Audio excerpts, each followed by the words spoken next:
All right, so here we are at the Vincentown Telephone Company from 1908 to 1930. It's a restoration that was done by the Historical Society in 1974. No problem. So it was a privately owned telephone company operated here from 1911 to 1930. During the years of operation, there were operators on duty to dispatch, receive, and route all calls using a PBX board system for approximately 100 subscribers. This was the age of the party lines. So just so you know what a party line is, my grandmom had one, and when she passed away in 1990, I moved into the house, and I didn't know she had one still. And when I picked up the phone, there was people already talking on it. And then somebody on the other end of the line said, "Oh, is this Mrs. Curry's grandson? I heard you moved in." I'm like, "Yeah," all confused. She goes, "I don't know if you know it, but we're still on a party line. We all share the same phone line. So when I'm done talking on the phone, I'll ring your phone and let you know I'm off. And then you could use it." I said, "Okay." So cell phone, this is pre-cell phone still. 1990, cell phones were just coming out. Very few people had one. So that's what a party line was. So most people in town, there's 100 subscribers, but there might have only been about 10 phone lines, maybe 20. And and like 5 or 10 of them would share that phone line. At the time, this company was sold to New Jersey Bell in 1930. It was the last South Jersey independent telephone organization. This began the use of dial technology. So dial technology would be a rotary phone, which we're going to go inside now, and we're going to show you what that is. I happen to know quite a bit about telephones because when I was younger, my father was in the Signal Corps of the National Guard. So we used to have switchboards in Army tanks back in the day, and when I was 8 years old, I would teach people how to work it. So you would have incoming calls, and then you would have outgoing calls. So what you would do with an incoming call would probably be your black lead, and you would take the cord out from there, and then you would plug it into one of the others, and then you would hit the different numbers that they wanted it to ring. Okay. This is a little bit more advanced than what my dad had with the military because they would set up their locations and probably only have maybe 10 locations that were wired up. So this is the kind of phone you would have used. Or here, this one's a better example. You would pick up the headset, the receiver would come up, and then you would crank the phone, and that would generate the ring, and then the switchboard operator would hear it. So now the switchboard operators say, "Hello, this is such and such, how may I direct your call?" So therefore, then they would say who they wanted to call in town, and then she would plug that into that line, and she would dial their number, and then it would automatically ring over, okay? So that's how that worked back then. That's pre-30s. After the 30s, then it moved to rotary phones. So you had a phone like this. If you were to pick up this phone, this headset probably weighs about 4 or 5 pounds. So you're not going to sit on the phone all day long like they do now with their smartphones because it was so heavy, your arm will get sore after a little while. But how this works, because a lot of young kids don't know. You pick up the handset. So my home phone number, okay, was 360-1366 when I was a kid. I still remember it, yep, because it was programmed in. So the area codes would already be there. So it was a 732 area code. So if I was over at my friend Mike's house and I had to call home, I'd pick up the receiver, I would dial 3, put my finger in, 6, 0, and it would go all the way around. You got to pull it all the way around. It goes tick, tick, tick, tick, tick, tick, tick, tick, all the way back. So you had to wait. And then 1, 3, 6, 6. So we keep coming back. So I remember the fairgrounds, probably in the late 70s, when push-button phones came out, okay? And Bell Company had a little display, and they would time how fast it took you to do a rotary phone and how fast to do a push button. Now you just hit a button on the side and say, "Call Dakota," and your phone automatically dials them. So this is more of a phone of the 70s, which is a little bit lighter, okay? And then this is pre-telephones. This is a telegraph system, okay? So they would tap the line in Morse code, most likely, and somebody would be on the other end on a switchboard, and they would be writing down 3 clicks, 2 clicks, and then they would write the letters next to it, and then they would figure out what the words were, and then they would tap back. So this is teletype. This is the beginning of communication. Well, I guess communication after fire, because the Indians used to send messages via smoke signals. Yes, and it was real. The Indians did that. So this was the first form of communications via line. So it starts here, goes to the switchboard, the wind-up, rotary phones, and then the touch-tone phones. Then we come over here, you have touch-tone phones in here. This is all the 70s and stuff. This would have been a pay phone from probably the 60s, I'm going to say, because it goes up to a quarter. If it was from the 40s or something, it would only be a nickel or a dime. You ever hear the saying, somebody dropped a dime on you? That meant they ratted you out. So what happened is, if somebody saw you breaking the law, they'd pick up a phone, and they'd drop a dime in there because it called 10 cents to call, and then they'd say, hey, this guy's robbing the bank. You better get some police over here. Because they didn't have 911 back then. 911 didn't come out until probably the 1990s. Prior to that, somebody had to drop a dime on you. Okay, so this is a payphone from that period. Again, this is one of the ones you wind up, you talked into here. You say, hey, Maggie, can I get Bensonhurst 325? So if you see a 4-digit phone number, that's from this period. Okay, this would have been the 30s or the 40s. So one of my things I like collecting are old matchbooks with the strikers on the front, not on the back. And when you look at the phone numbers, they're a letter and 4 digits. The letter tells you the town. So let's say you were calling Tabernacle. Say, hey, can I get Tabernacle 342? And then they would the switchboard operator patch you in. So here's a more modern day phone booth. This is something that would have been from the 90s. I think I got a picture of you and your sister up in Vermont on ones that were actually still in use. I got one last summer when we were on our trip down to North Carolina. There was one. Yep. So they still use these, believe it or not. You will see them. They're not cheap to use because they're private. Most of them are privately owned now. I looked into a company back in the 90s with my dad. We were thinking about doing it. Opted out because a lot of people they cut the cords when they got mad. If they had a fight with their girlfriend, they'd yank the handle out of the phone. So there's a lot of destruction. Here's an actual payphone booth back in the day. When you'd go inside it, the fan would go on and a light would light up. When you close the door, it would activate it. And when you open the door, it would go off. This way you wouldn't sweat to death in there. This is all wood. This is really nice condition. And again, this would be probably the 50s, I'm going to say, even though it has the quarter on there, because it just looks a little bit older. You look at the coin return. So, and then this box here, okay, this little box here on the phone, come over this one, it's a little noisy back there. So this box here is how they would get the change out, okay. This might be older than I think because it looks like a dial opens it up. There's not a key. They would have keys on most of them. So I don't know how they open this, if there was a lock or something in place. But they would pull this out, and this is a big reason why you would see the coin bags for the banks, because they would take the coins out and dump them in the bag, tie them shut to bring them back. Nowadays, our bank bags have locks on them, but it's really not that secure. It's only for an honest thief, because somebody really wanted to get in those bags, they just cut them with a good pair of scissors. So now we got, oh, here's some more interesting stuff. Here's the smoke signals I was talking about before. And he had the Pony Express, which only lasted a year or two. So the story on the Pony Express was they used orphans and small guys that were under 5'5" and shorter, because there wasn't a lot of weight on the horses. They were not allowed to stop.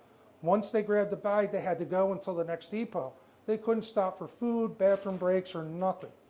So one story I heard, not sure if it's true, this could be rumors, but the reason why donuts have holes in the center are because the Pony Express guys, the women along the route, thought they were so cute and they weren't allowed to stop for food. They would make them little baked pastries like this, and they would throw them to them so they could, as they were riding, they could bite the pastries.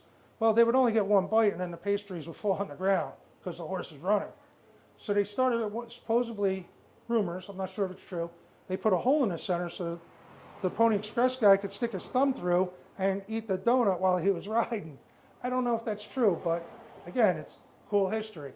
We're going to go upstairs and downstairs, so we'll pause that while we're going up. All right, here I am upstairs in the Telephone Museum with Tracy. I'm Sean. How you doing? How you doing, Don? I used to go to church across the street at the Episcopal Church when Dakota was smaller, and we passed this place. I've been living in Tabernacle for 20 years and been wanting to come over.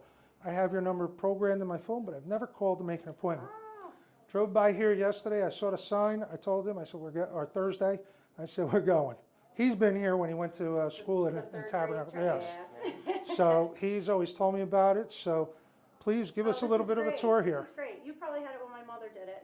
Probably, And my father's Bob Ritter. He was downstairs teaching us that information. Not when you were just down there. But I'm just going to try to stay close to you because I got the mic on. Oh, no problem. Okay, so we used the name Rosie for our phone operator, but there was different names for different ladies. It was usually women during this time, and it was during the day that she worked. What would happen during this, we had about 25 to 30 people that had phones at that time in the Vincentown Tabernacle area, and they would have a phone like this on their wall, and let's say Mrs. Smith wants to call Mrs. Jones to see how the kids are doing. She would pick up the receiver, and then she would crank, and that would send an electrical current down the wire to go to Rosie. She would put her ear to this piece, and she would speak into that one.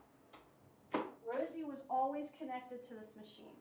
So as soon as Mrs. Smith makes a phone call, one of these would pop open, so she knew it was number 25, Mrs. Smith, and she would plug into 25.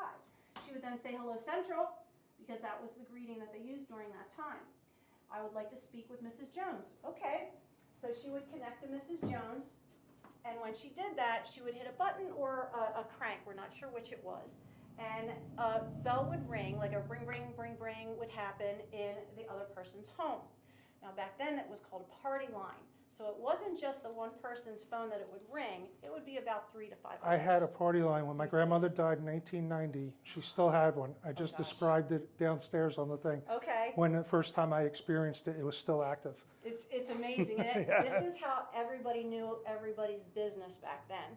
Because not just Mrs. Smith answering the phone, all those other people could pick it up to hear the conversation. Yep. And they could all listen to what you're saying. Everything. There was like no privacy. Not at all. Unless they were honest, they would say, "Oh, is this Mrs. Curry's grandson?" Like I said, I'll ring your phone. I'll have your phone ring after I get off. You know. Right. And sometimes they were honest about it, and they would let you know that. Mm-hmm. But sometimes Most people if you had that nosy neighbor, they want to know. Rosie did hear everything. yeah. Because she was the operator. So anything going on, she knew it was happening in the town. So she was very popular. So after the conversation is over, she would then unplug, and that was that, and wait for the next call. She could get more than one call at one time. So she was multiple times doing this. If somebody calls in and they say, I'd like to make a long distance call, let's say to Medford. Okay, that would Medford. be That was long considered long distance. distance. You had your usual bill at the end of the month, so long distance would have to be added onto the bill. So what she would do is plug in that person. She would then have to contact the operator, that the next one closest. If it's right in Medford, that would be the next person she would talk to for the operator, and she would get ready to connect them. When she did that, she would have to take this received paper. She would write the person's name and the time that they made the phone call. She would then put it in this calculograph, which is calculator, and like a clock. And when the conversation starts, she would press this lever, and the timer starts. When she's done the story and the information, she would press this one, and they were done. The phone call was finished. She would then take this paper downstairs to the company, the billing department, and at the end of the month, when they would get ready to send the bills out to the families, this would be added then to the price of the bill for that person that made the long distance call. How cool is that? So you wonder how they come up with the billing systems and stuff. Like the first telephone call went from like New York to Chicago, and it was like $21 back in the 1900s. That's a lot of money. And you also wonder how long that took, because if you had to do operator to operator to operator, Right. how long did that actually take for the whole phone call to get to it? Yeah, but that was the first call, so it was probably a direct Yeah. line back then. Maybe. Because they were just learning to see how far they could go. But I mean, it's just amazing, these little things that are being forgotten, and I can't stress it enough. Please call them up. We're going to give the number and stuff again at the end, and visit these places. What can you tell me about these pieces of wood over here? These used to be the poles that the wires were on for the phone company. They used to be square. And if there was any damage done to any of the wires that needed to be fixed, there was usually a gentleman that came out, and he would have these spikes on that would be connected to his calf, and he would climb up the pole to get to the wires. He would have a belt that's like the one hanging in the back corner. He would have all his tools on it and whatever he would need to help fix. He would climb up, and then he'd work on that area. We're not sure safety-wise any of the information of how dangerous it was for him during that time, but obviously anything that gets damaged is usually winter or usually with rain or any type of storm going on. So we're hoping he made a nice amount of money. So you're saying it for this wasn't job. only the post office people that worked through the rain, the sleet, and the snow? Right. These guys were here all the time. Just like with Rosie, she had 6-hour shifts and she made 10 cents an hour. So 60 cents a day was And really she good slept for right her. behind the operating No board. women were allowed to be here at night Okay. because they couldn't walk home on their own or anything like that. It was not proper. So a male would be here at night since the phones could be used 24/7. So usually a farmer that would like some extra cash, and what would happen, he would sleep in the bed, and if a call came in, either a light came on or a noise happened, and he would come and answer the phone. It could have been as simple as my barn's burning down or my wife's having a baby. Awesome. And then she would connect to whomever needs to be connected. So now here's a cool tidbit I want you to look at, everybody. Look at Rosie's hair. See how it's tied up? There's a reason for that. Back in those days, if the woman's hair was down, they said her hair was loose, meaning she was. If it was tied up, she was a proper lady. She was still respected. So that's why women kept their hair tied up back in those days. I learned that at a farm. So upsetting, but yes. It's crazy how It is. things, Yes. a lot of people don't understand how things came about. And by coming to places like this and learning little things, and the little things start adding up as you go through your life. And if you don't learn this stuff, you're going to forget this stuff. This is why history is important. That's why I love it. Look at her outfit. It's up to her collar, it's at wrists and ankles. It was risque to show ankles. She had to have the stockings underneath. And you look at how people dress today. I see it in Who church knows what sometimes. happened? Sometimes I see young girls coming in the church and I'm like, oh my. Oh, But yeah. but there's still people that live like this. Yes. You look at the Mennonite and, Yep. and the Amish, right? Did I say it right? Amos. Amos. It's Amos Amos. is actually how it's said. Really? Amos. Awesome. I learned Yes. something. I got corrected once Okay. over in Lancaster. The little girl said, we're not Amish, we're Amos. Oh, all right. I was like, okay, I'm I sorry. won't make that mistake. Right. Again, as we learn, You learn. Mennonites are allowed to use equipment with motors, where the Amish aren't. They have to use plows and oxen and stuff like that, all manual. Manual labor. strength. Well, it also depends on the order of the church. Some churches may allow using electricity to an extent, but you can't use it for other things. Yeah. So it's all up to the order It's of crazy. the church. Yeah. But they still live, in these periods. What were the isolators for on the top? Insulators. These Insulators. insulators, these were right here on the poles where the wires would go through, and the phone wires would wrap around some metal, and then this would go over the top of them to protect them from the elements. The colors are all different just from the price of glass at that time. It wasn't just a set. So the wire, all right, so there was a metal Just piece, a metal piece, and then the wires, wire would wrap and then that around, would and get that screwed on goes top. over top. kind of like a giant wire nut Right. for a wall socket. Yeah, right. Okay. I own the metal pole too, and a bunch of the insulators. A lot of people collect these. I do. Yeah. It's a big Yep. collection. I actually have a few that you don't have up there. I'm realizing. Bring them. It's fascinating to me just because of the different colors that were used just from pricing at that Yeah. time, what's available. Yep. I also know that some of them were painted a certain color to try and blend in with the pole, so it wasn't. Yeah, as obvious. Yep. Mm-hmm. So you have different paintings here of a man. Yeah. He's got a foam tester. He's probably checking to make sure the wires work while he's Yeah. up there. I've had a And he few of has the those over the belt. years. Yeah, he has the belt on. Really, there wasn't much safety besides that belt. That was a safety harness. Mm-hmm. There wasn't really OSHA. This is 1927, they're Yeah. saying. There wasn't really, you didn't have OSHA back then. So when they built the Empire State Building, they would just walk on the beams and stuff. They were 30, 40 stories up, and there was no safety harness. Again, I love pointing this out because nobody knows this. The Empire State Building was built that way so that Zeppelins could land there and discharge passengers up in the sky They also without had- having to land. They also had a post office on the Zeppelins. Yes, and they never did it because the winds were so strong they couldn't. They felt. Maneuver it. But if you ever do go up to the Empire State Building and you're on the observation deck, instead of viewing all of New York City, please look up the catwalks. There's 2 of them still up on the building that never came down. Oh, wow. They just left them up there once they put them up.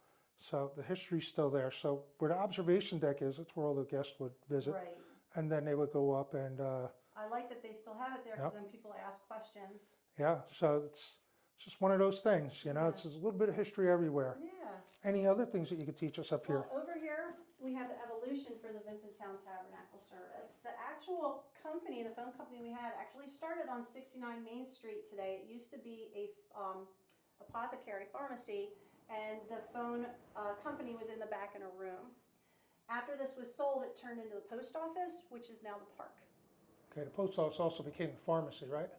It was the pharmacy Pharmacy first, and then the post office, and now it's the park. Okay, Yeah.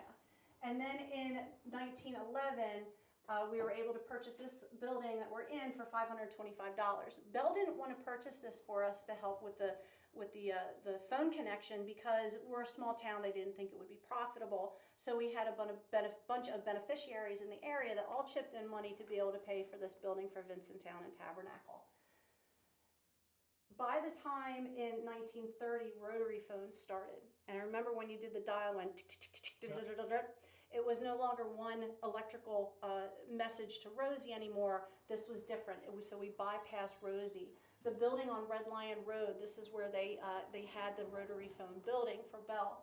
And the machine itself that was used to be downstairs, but during that 2004 flood that we had, if you saw the line on the wall, this was destroyed because of it. shame. We lost a lot of historical items. After that, Southampton Company then purchased the building, and we now lease it from them to be able to show historical information that happened in our family histories back here. The house we're in right now, this was actually used once as a house making building, Housemaking. or I'm sorry, hat making. Hat making, okay. building, and it was a home. There was a gentleman here earlier today who was actually the owner as the house from 1950 when he owned this as Wow, a that's home. cool. It was really neat talking with him. So then Bell then went to the building that's on Ridge Road between Red Line and 206, and now Verizon is our phone company. So Awesome. that's where it all circulates to. And what was your name again? Tracy. Tracy? It's nice meeting you. Nice meeting you. And basically, this is going to wrap up our video, but this is, you know, they were even nice enough to give us cookies over at the town hall. They were free thanks to the Historical Society. Very generous here. It's a great group. Yes, it is awesome. We've learned a lot about the local history over the past few years doing this. And like I said, everybody, please subscribe to both our channels. One, we usually have Dash with us, our Dalmatian, but I wasn't sure if he'd be allowed to come in, so I didn't bring him. I probably should have called first again, but I've been slacking that for 20 years. But I finally made it. But I would like to encourage all of you to call them and get in here. Where's that phone number again? In the front of the building, there's also a number if you would like to have private tours or anything like that. You can call and It's we'll set one up. 609-859-3763. That's my father's number. Yeah. And they Sure, also Bob. have southamptonnewjersey.org. Again, we learned a lot today. I never knew about the fertilizer and how Marlton got its name. Luckily, I talked to somebody that was knowledgeable on it and gave me an education. Did you have fun at the town hall? I did, and learning about the marl that they used to mill was for fertilizer for the farms, and there's so much history here. There really is. Me and my son came here. We figured we'd go down to the flea market first, walk around. We didn't think that there was going to be that much here, and they were open from 10 to 2 today, and it's now 1:40, so we only got like 20 minutes, and we're just getting done. We didn't get here until about, what time would you say? 11, 12 o'clock. Yeah, like 11:30 probably. It's just very interesting, and please look them up. Come out here, check it out. If you want to donate to them, please do. I'm sure they would not be mad at you for that. Anything is always gracious. If you have products you want to donate, if they're milk bottles, isolators, post office stuff, you have anything related to Vincentown or Photos are nice too. photos, Yeah. things like that. I'm sure it'd be great to, because, you know, they did have a flood here, like she was telling us, and they lost a lot of stuff. So if you have an old phone sitting around you don't want and you'd like to donate it, please contact them. Thank you very much for watching. Please like and subscribe.